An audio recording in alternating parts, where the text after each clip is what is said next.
Hello and welcome to another DP World Tour Picks and Bets Major Edition Open Championship. Come off a fun week last week with the Scottish Open. Tom, how are we doing, my friend?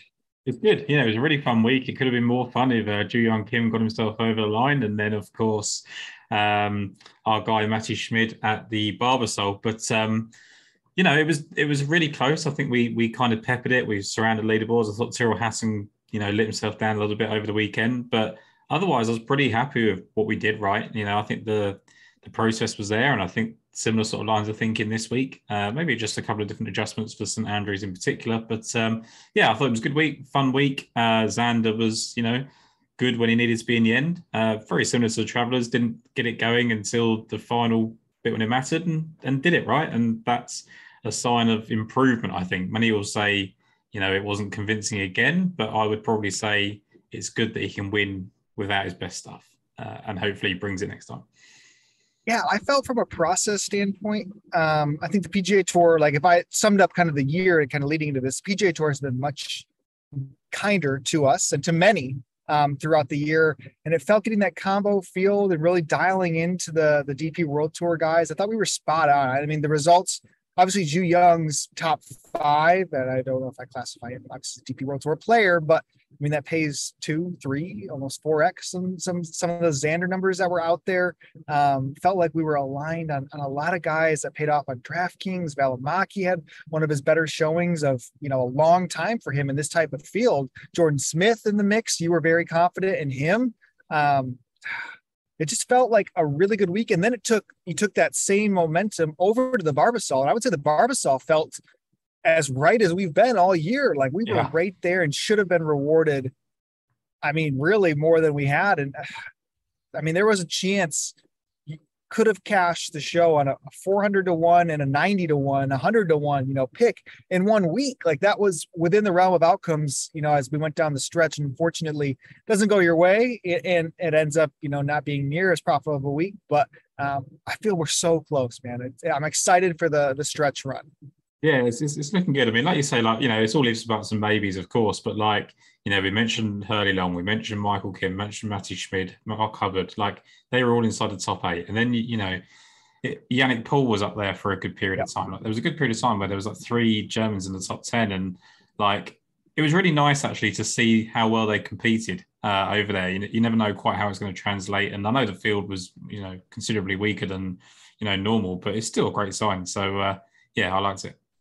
What I thought was a little interesting, we won't really talk Barracuda today. It's, early Monday. We'll have some thoughts as the week progresses on it, focusing on the Open for our show today. But it was interesting to me. I feel like Schmid, Yannick, and Hurley Long, for instance, those 3 younger guys went to school in the States. I mean, Maddie, of course, was right there.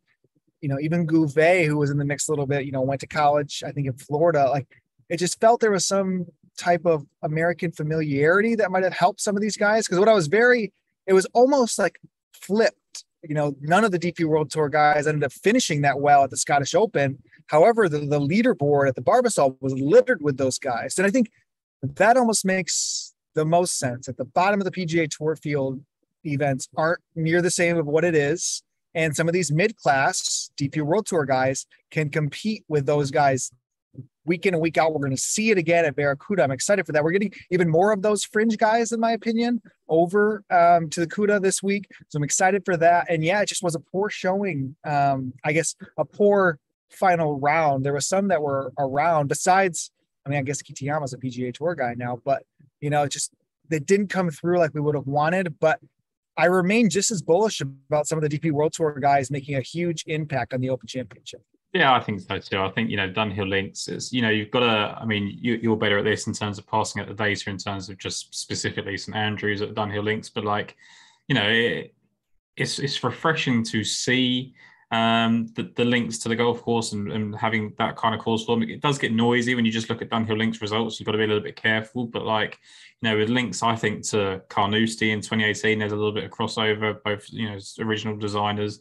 Augusta seems to be a good pointer. So, there's guys that if you can find that have played both of those well, and won't necessarily be the top prices, I think you can be rewarded. And I think you can be rewarded with some veteran players as well, which maybe we can get into.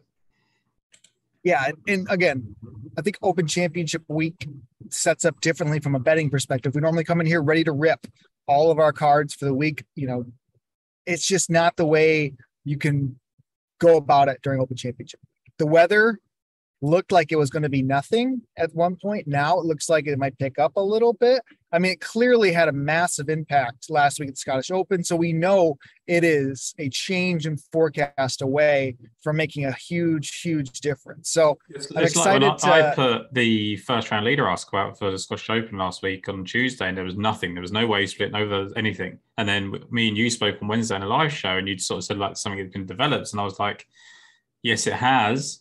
I still don't think it's going to be as significant as maybe it suggests, and I didn't really buy into it, which is kind of my own fault. And I keep trying to avoid getting stuck in those weather sort of things, which I think is to my detriment. I think in terms of DFS, I need to kind of pick a side from now on. So the only thing I would say about that, think back to 2015, there was a huge delay, and those tee times are just going to get thrown out like they did at the Players' Championship. So one thing to maybe, I don't think it's going to be like that this week. I don't think they're going to come off the golf course, but yeah, certainly something to keep an eye on. And like you say, I think the best way for us to approach this, guys, for us to just kind of give our guys like who we like, based on a completely neutral playing field.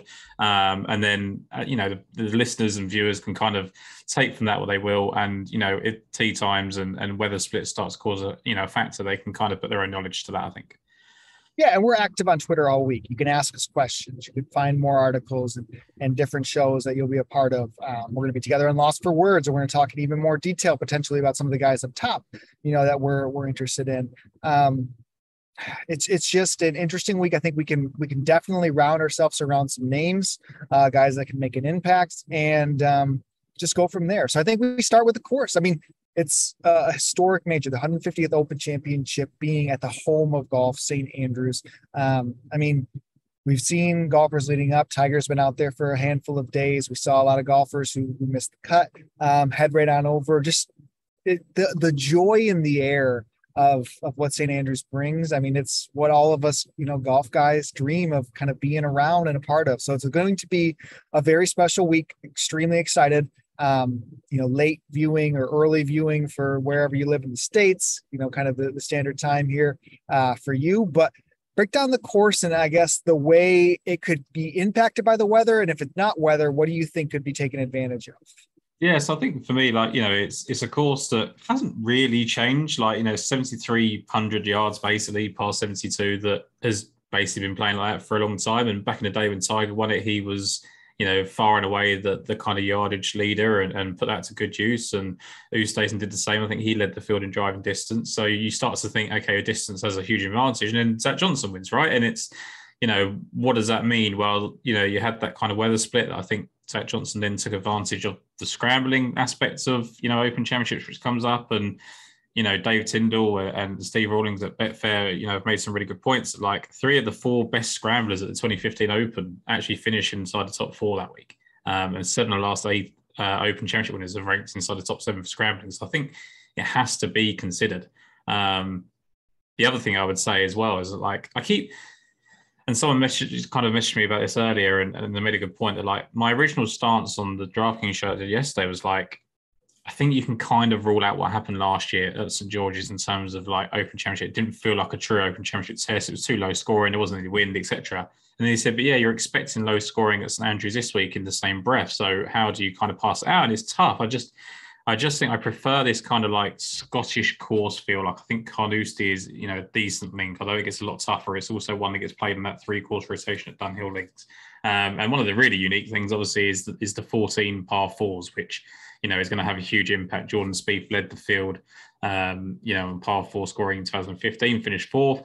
Zach Johnson was 2nd. He obviously won. And then the 2 playoff protagonists were 3rd and 4th in that category as well. So only Jordan Niebruge, that was inside the top 10, actually finished outside the top 10 for par 4 scoring. So, I think the par 4s are huge. Scrambling's big. Is it going to be as big if it turns into Birdie Fest that many think it can be? Possibly not. But I don't think, because of how big the fairways are, because of how big the greens are, obviously some of them share fairways and share greens, that it's really hard to really drill down on approach play or driving. Like, as long as it's not horrendous, I think you can get away with both by making up with some good short games. Yeah, I totally agree. I think the less weather has to do with it, the more the ball striking is going to come into a factor. Um, I mean, it's the epitome of what Colin Morikawa's game is, in a sense of what you saw last week at the Scottish when there was conditions versus what you see at the Open Championship last year when he wins. Like that can be the side. And can golfers like Cam Smith or Spieth find more of an advantage when the conditions are up and they don't have to drive it with the best of them, because that can make a big difference. Accuracy does not matter here. The fairways, like you mentioned, incredibly wide. There is some more fescue from what I understand versus short grass.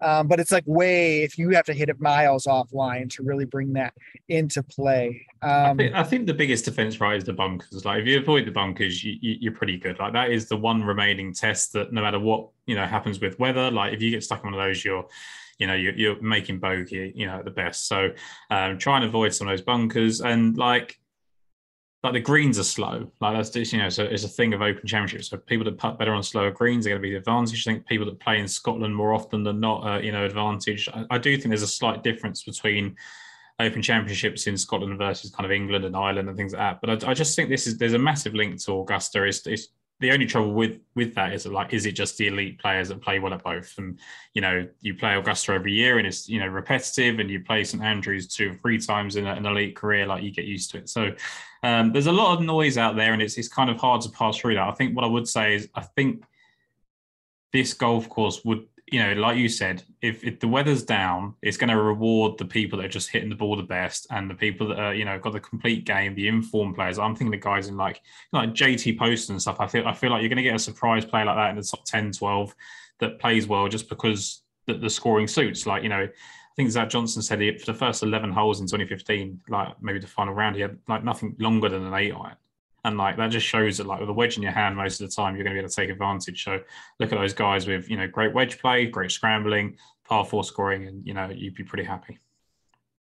Yep. Going to definitely dig into that around the green game, putting, and really, I mean, if I do want to lean on some distance and think that can be an advantage, especially when we get down to our guys, we're going to have to, like, pretty much. And I found this interesting at the US Open at the Country Club, looking at the value plays on DraftKings. A lot of them had one specific skill that they did very, very well. And even guys that you wouldn't anticipate rating well, like, it ended up being like just strokes gained off the tee, even like, and you just almost have to separate those guys from the rest. If you looked at all 6K guys and ranked some of those guys off the tee, even golfers like Matthew Neesmith or Hayden Buckley, like those type of guys, that Joel Dahman, those guys that showed up at the Country Club, had that, if you did one skill that showed there. So like, that's the way I'm probably going to approach it, is if I can find a skill set or maybe a combination that can accumulate into that to really hone in, because I'm probably not going to end up being on guy who hits at 270 at 6,200 and another guy that hits at 330 at 6,400. Like, you just have to make some stances. And I think ultimately that's going to kind of be where you draw the lines for it. But enough on the course. Let's dig into these guys. Let's start talking to players. And we had a really good response from the live show last week. I want to thank everybody for listening. It was a cool, unique thing to do for the Scottish Open, especially with the holiday. Turn around a lot of listens for us. We really appreciate it. If you prefer the audio format, again, this is out on Monday. We have some lead up into the Open Championship. You can find us on Daily Fantasy Sports Picks and Bets, The Mix.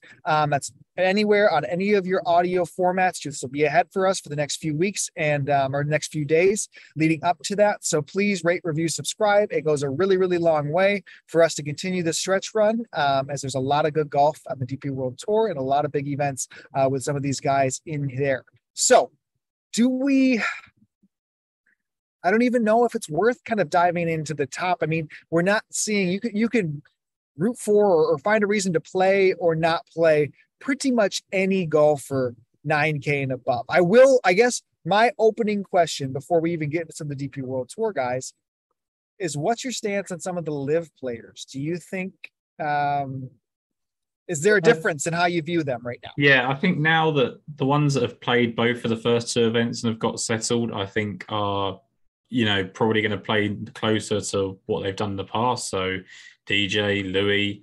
Obviously, Louis got a great course record here, never been beaten in regulation play. So I think it's hard because it's really hard again still, like we said, to really understand what the current form means in terms of live. But I think for guys like DJ and Louis that are probably settled, that's a benefit. I think there's still some guys, possibly Hideki, possibly Hovland, Henrik Stenson, that are, probably in the process of going there or at least being rumoured, and I think that's affecting their play. So I think the guys that have got absolute clarity of just what they're doing, living by their decision, are probably okay now. And, DJ was a 36-hole leader here in 2015, and Louis won and lost the playoffs. So I think those two guys are probably the two that I'd have any real interest in. Yeah, I'm kind of intrigued, sadly intrigued by some of these golfers. And it's not only. I think there's reasons statistically to back some of them. None of them are the DP World Tour guys. I mean, Brandon Grace, for example, played really, really well last week. He would have been good. He's a perfect example. Even though he was added to the field late on DraftKings, and we talked about this on the show, added late on DraftKings, people don't want to play him because he's live, and he was very underpriced. He ended up being like 5 or 6% owned, and he was one of the best values of the week. I don't think anyone's as standout as that was. However, for example, the guy who's made the two guys actually who've made the biggest clowns of themselves, I think, over the last couple of weeks, I'm actually very intrigued at, because I think Taylor Gooch is he's like a crazy good value. He's $7,200 this week. He led the live events in greens and regulation both times. We can talk about it more. You can hear on Lost Words, we kind of go through this, but him, and I've had it on my whiteboard, Tom, since 2018, that Brooks Koepka said he's going to win an Open Championship at St. Andrews. Literally, he said that. You look at the stats of who's one of the best players to play this course, it's him. Who cut his teeth over here? It's him. Who's always in the mix of the Open Championship, even when he's former bad golf, it's him. So I have some interest there. But so I think why it's even more intriguing is DraftKings people won't play them. They're not as familiar with what's going on. They're not digging in the stats. There's an angle there. So I'm not ready to rule them out or cross them out like many will. So we can talk about that more. But I think that was at least guys that were above 9K that kind of had some questions around them. But I think we just stick with our bread and butter, Tom. And we're going to go through some of the 8K range, and then we're going to go into really what matters, 7 and 6s for our DP World Tour guys. So the two really to talk about in the 8Ks to me are Fleetwood and Hatton. Yep. Tremendous call on Tyrrell Hatton last week. Again, he's one that you're not going to see it in the final tally of how well his week was, truthfully. But flash back into form, could have been right there in the mix. Come Sunday, a couple double bogeys, really did him in. But do you feel as confident on Hatton and Fleetwood this week as they performed last week? No, and only because they haven't done what I want them to do in Open Championships in general. I think Hatton's kind of let himself down in the Open in the past, and Fleetwood, barring obviously the one where he finished second in the Island, was pretty disappointing. But he was third at the halfway stage at Carnoustie, I think it was, and that's a course that I really like as a kind of correlation. So if I had to pick one of the two, it would be Fleetwood. And I would probably be pretty comfortable going with Fleetwood. I know Hatton's got the kind of 5th and 6th place finishes in the Open Championships, but they don't feel like one that he would necessarily do here. Well, what was interesting too, if I remember right, Hatton's last, or it would have been 19. So his last top 10 was that 19 when Lowry won. Yes, yeah, and he was tied sixth. That Open Championship. So his last, because then he was miscut the last time it was played. That was the backdoor Sunday one where he went out super early.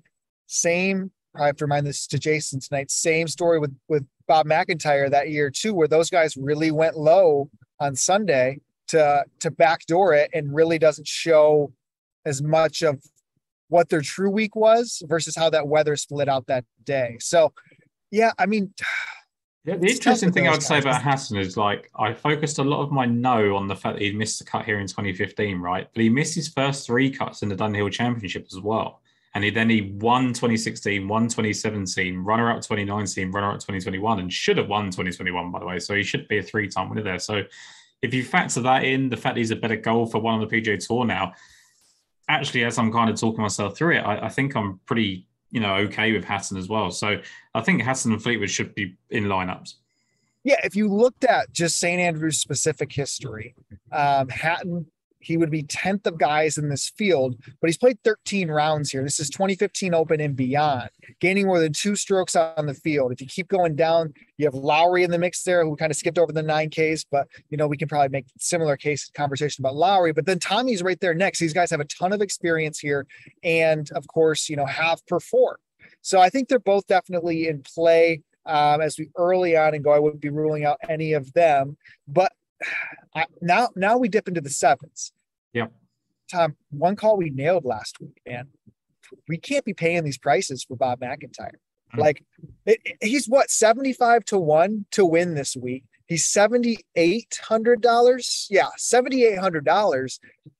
It's getting a little crazy, this Bob Love, when it comes to the Open Championship. How long is Jason's timeline on it? The rest of his life that he's going to win an Open Championship, yeah, right? Basically just at some point ever, he's going to win an Open Championship. Fair. Which, I think Guido will too. So yeah. So you two could have that conversation, but it's really weird because like you would think that looking at was he 6th and 8th in his 2 Open Championship starts, right? And he's going to come to St. Andrews, and like I said last week, like he's not a guy that shies away from playing at home. But I have nothing really to believe in him. Like he missed the cut of the Dunhill Links last year. He was 26th the year before that, which is fine, but he shot 70 on the final day at St. Andrews. And I don't know, Sky, maybe but like he shot 71, 66, 66. I don't know whether the 71 came at St. Andrews as well. So the 71 and the 70 came at St. Andrews in that 2020 appearance in Dunhill Links. All of a sudden, you're kind of worried about Bob. So I won't be playing him and just hope that the Open Championship form doesn't continue. Yeah, if I had to dig in, let's see here. He's been okay, so I'll go through his exact rounds that he's got here. Let's see. 70, 70, 66, his 3 rounds. So again, nothing all that special. I think we can definitely write him off at that price. And again, that's nothing against Bob. We root for him. We enjoy Bob, but yeah, some of these prices you got to pay are getting out of hand. Yep. We hit the old guy stretch here where you have Sergio, I guess live guys, Lee Westwood and Rose kind of in the next range. The price stayed the same, I guess went down $100 for Jordan Smith. He is head to head with Peters, 7,200. Who's your pick between those two? It would be Jordan Smith. I think he's more reliable. I think he's got a better manner than Thomas Peters for Open Championship stuff, which you keep hearing dad life from Peters that he might be okay, but that would have to show better off. On Justin Rose, I think of any of the older guys, he would possibly be the one that I would put in some lineups. He was 6th here in 2015. I think he was top 5 again at Carnoustie. So I kind of like that. And we know all about his kind of Masters record. It's just, he kind of let himself down in, over the weekend in Scotland. So it really just depends how you feel about him in general. But, he opened with a 68 and 72, and that was fine. Then just all of a sudden shot that 78 on Saturday and fell. So, yeah, I'd say Justin Rose probably of the old guys. It feels, man, I'm trying to pull up his major record as we talk here. So majors. So if we looked, what he just always, I guess, even at the U.S. Open, I mean, it's just, he just finds a way on that front page of a leaderboard at some point during every major. It feels like it's like, okay, here we go again. And it's normally short game driven. But yeah, I mean, still, I don't know. The price is a pretty hefty pay. I think I agree with you on Jordan Smith. Great week. I would stick right with him. His 17th hole scoring, that was one of the best things I've ever seen. Ace 2-2-2, average under 2 on a par 3. Unbelievable week for that. Him and his caddy win a car. Really cool for them. Unfortunately, Sunday didn't go as well. I mean, it's crazy to say that they didn't have to have that good of days in theory, like to really probably win that thing. But it's why he's 20 8-1 every week on the DP World Tour, and he's these numbers, the major championships, you just look to take advantage. He doesn't have to pay off in that same way. So yes, I'm there with you. 7,200. Biggest difference week over week in prices. We see Ryan Fox all the way down at 7,100. And he was 8,500 last week. And I believe he still cracked the teens in ownership. We thought people would pick other golfers around him. But guess what he did versus the other golfers there? He did play the weekend. There was a lot of guys priced above him, didn't make the cut. This feels foxy. Like if you talked about distance, in a short game, it does feel like Fox can keep it going. He's probably going to be mega chalk at 7,100 though. I didn't know. I was hoping that it would put people off last week that he struggled, and because I kind of said that like Renaissance hasn't been good to him so far, but he was 4th in tee to green in round 2 and 11th in round 4. So he had some really bad rounds either side of that, but like there was positive signs that suggest that his game is still there and maybe the course isn't suitable. So if we can get a little bit of a drop in ownership because people are pushing the panic button after last week, realizing it's not going to work, I don't know, but I think he's still viable. Oh yeah, I'm definitely in. I mean, you look, his off the tee was the first time he really struggled. But what's been very consistent about him this year is he's improved that around the green game, and he's a phenomenal putter when he gets it rolling. Yeah, some big spike weeks. So if you looked at that distance around the green and putting combination, it's there for Fox. And I think, of course, you're gonna have to think about that the ownership that comes with it. Now, what his Open Championship history, right, isn't anything to take home. Best finish, he was 19, so 16th was at the Open Championship in 2019 when Lowry won. Did make the cut at Carnoustie, T39. So I guess at 7,100, you're not asking the world again, just like with Smith. I think very safe that Fox is playing the weekend.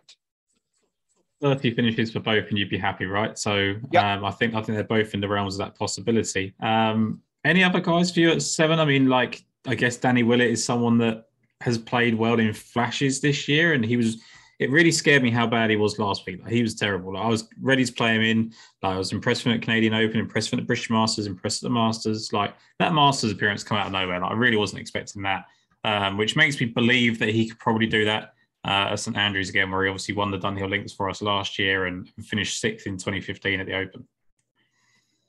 I expected you to come in more encouraging with Danny. I mean, if you look at St. Andrews specific numbers, you look at some of the golfers that have been the best here, and then you combine that. But yeah, last week was really bad. If you'd have shown a little bit of life, I would have probably been okay going back to him in this setting. But yeah, I mean, it's not pretty. But he lost nearly 4.5 strokes off the tee or tee to green in the first round and nearly 3 again in the round 2. So really concerning, but I just think that this is the kind of golf course that you can just turn up and do okay on. He hasn't missed a cut since the 2014 Open Championship. So if you look just at the Opens, I mean, he's been rather good when he steps up there. I mean, it's probably, but when you compare him versus Smith or Fox, I don't think, you can even Peters, I don't think you can make that recommendation versus the other guys. That's really it in the 7Ks. Yeah. Right. So I think we'll pick up the pace a little bit as we talk in the 6Ks here. Haotong Li, 6,900 is the guy, right? I think we have to go there. Like, it's, I have no problem going there. He was 3rd at Birkdale. I know it was all driven a lot by that kind of final round in 2017. But again, he finishes in 39th place at Carnoustie. He had a decent round in round 3. He was inside the top 20. He missed his last 2 cuts in British Open, but he's been, bad. And, that's well documented. And he was disappointing last week. I think is probably fair to say, but I'm pretty sure he had some decent underlying numbers against the kind of bad finish in the end. Yeah, I think he was just really, really bad off the tee, survived himself with the approach game, but I was asleep right when lock happened or didn't really pay attention those first little bit because it was 2-3 in the morning. I think he bogeyed his first 3 holes and he really rallied to make that cut. I think there's similar guys. He led the field in approach. So, okay. Yeah. I think I think him, and I guess if we're staying at $6,900, I think Lucas Herbert, I'm going Yeah. right back to the well there Yeah. too. I think his outright number, I think so. So one of the stats, so if I pulled here, I looked into putting, 3-putt percent on the PGA Tour for greens in regulation when they have a 40-foot or further putt.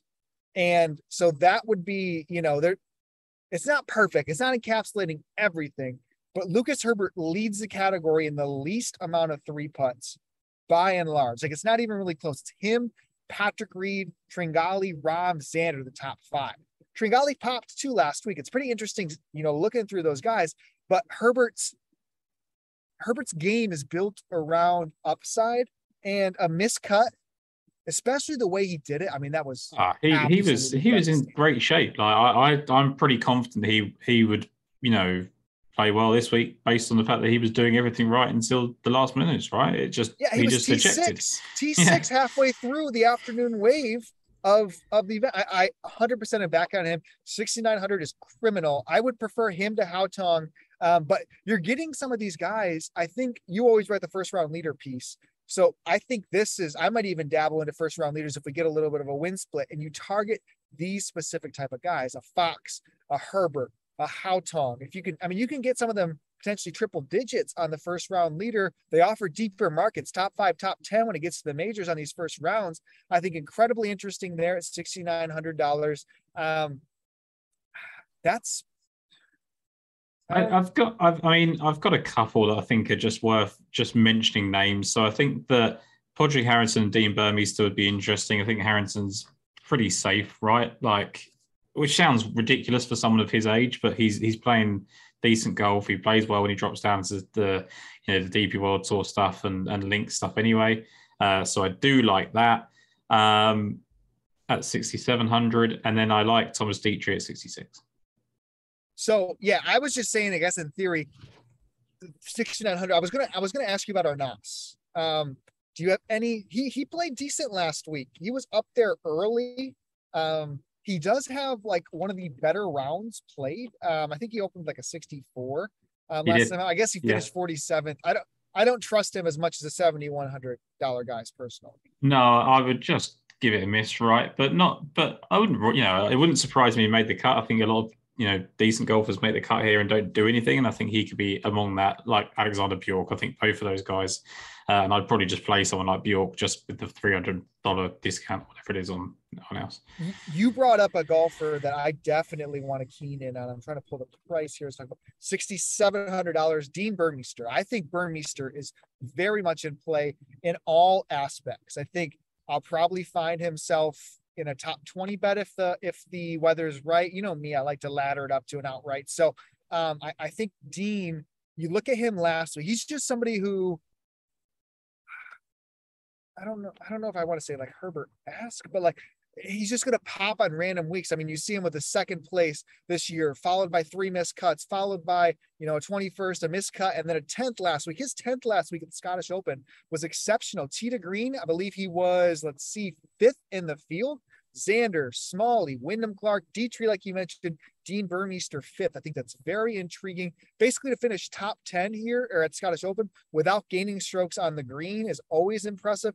And his St. Andrews history is actually pretty appealing. I think Ben Coley wrote about it pretty well. He had 180 here like 4 years ago, but his last few rounds here have been incredibly well. 65 on Sunday, the last time he played here, finished second.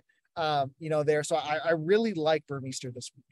Yeah, he's trended right on the course line. Missed his first 3 cuts and then finished 34th, 7th. And that's just a really good sign. And like you say, shot that fine around 65. I think it was him and maybe Soderberg or someone like that. Broberg that shot that really low round, right? When obviously Willett won. So, I think he's probably someone that could get you through the cut and maybe finish top 20, like you said. And that's a really high upside in this range where it gets very thin very quickly.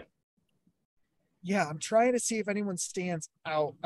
Somebody who, if I go $6,600, I think it's a little bit overpriced for how he's been this year, but sneakily one of the best links players in the game of golf, and where he caught my eye was here at St. Andrews when he was on the Challenge Tour, Matthew Jordan can play some links golf, man.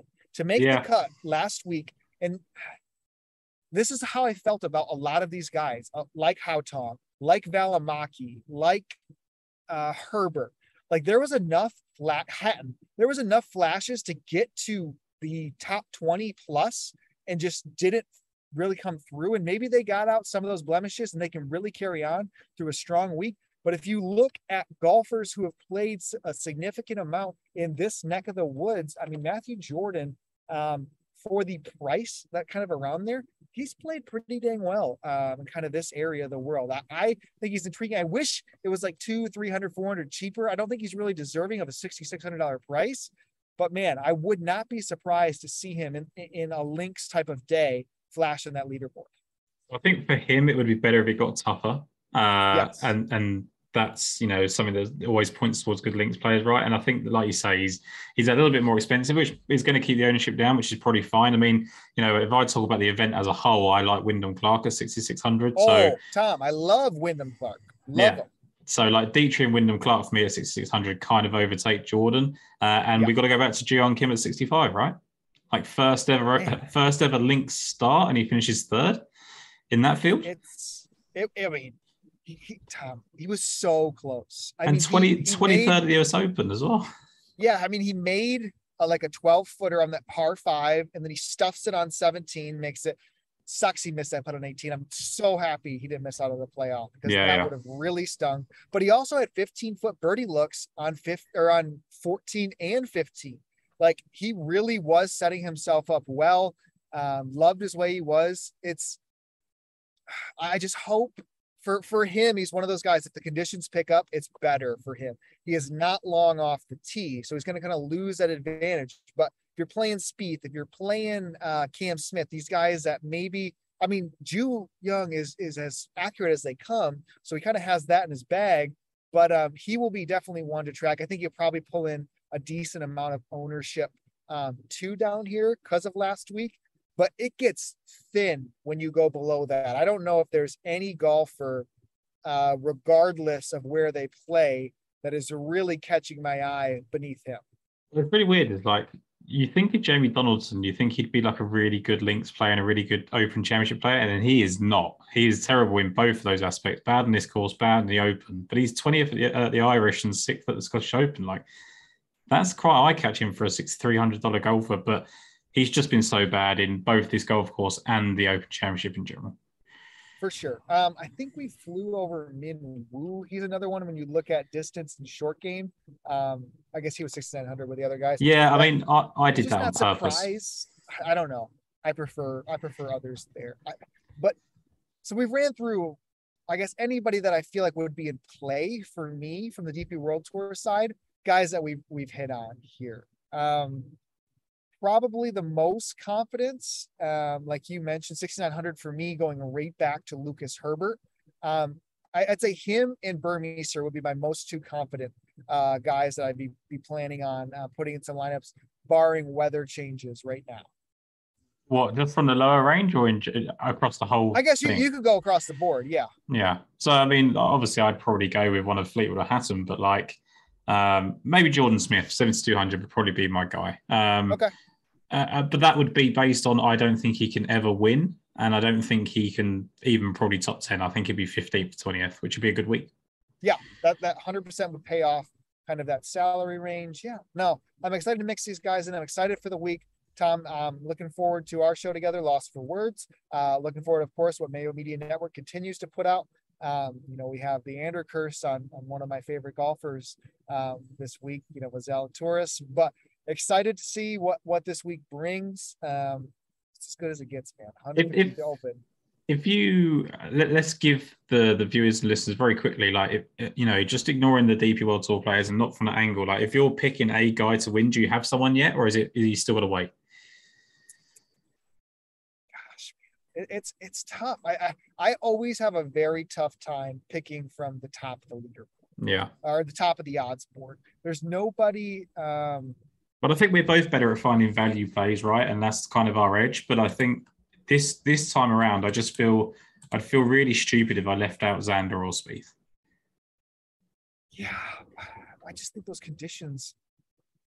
Yeah, I mean, Spieth was so good last week. I don't know, like truthfully, yeah, I just feel so much better giving out picks down the board. Like Wyndham and Herbert, like were two like guys that I feel really, I really love good Wyndham about. Clark. Really love Um, Wyndham Clark. yeah, in that sense, I think Keith Mitchell makes a lot of sense in that same way too. He's already gaining steam. Um, I mean, I'm excited for Cam in this setup. I think Cam and Spieth are kind of similar in that way. I think the numbers outright on Justin Thomas are pretty long that are out there. Yeah, I don't fully have where I stand at the top of the board, but I'm pretty honed in on these guys that we discussed today. I really like JT Poston at 7,300. I just think it's Okay. going to work. Like he is really, I think he leads over the last 3 months in par four scoring. And he is 17th in scrambling in that same time frame. And he's coming off a second and first place finish. Obviously, that John Deere is not the week before, but it generally seems to translate pretty well. And he's at the third at the Heritage, ninth at the Wells Fargo. Like it's been a sustained run. So JT Poston to kind of finish inside the top 15 somewhere at 7,300 for me. Okay. And then I would say my other like off the board stance would be the Brooks and Gooch lineups on DraftKings. I really think they're going to be lower owned and talked off of because of everything going on. We're going to have a Bryson discussion as well later, Oh, okay. which will Yeah. be interesting. So Yeah, 2 years ago, we thought he was going to destroy the home of golf. So yeah, things yeah, change. for sure. Well, cool. Well, we'll wrap this up. Again, you can find us at Skyhook DFS at Tom Jacobs 93. Yep. So you can find there. On Twitter, we'll be active all week. Super excited to round out the last major of 2022. Tom, it's been a pleasure. We still have a stretch run of DP World Tour golf. One thing I love that came out of these live discussions, Will Zalatoris pledging his allegiance to the DP World Tour. Maybe we'll get him back in the Rolex series as we close kind of the finishing. I wonder if we'll get him at Wentworth this year, maybe. That is got Zalatoris written all over it. I love it. Well, thank you all for listening. Best of luck this week at the home of golf, and we'll catch you next.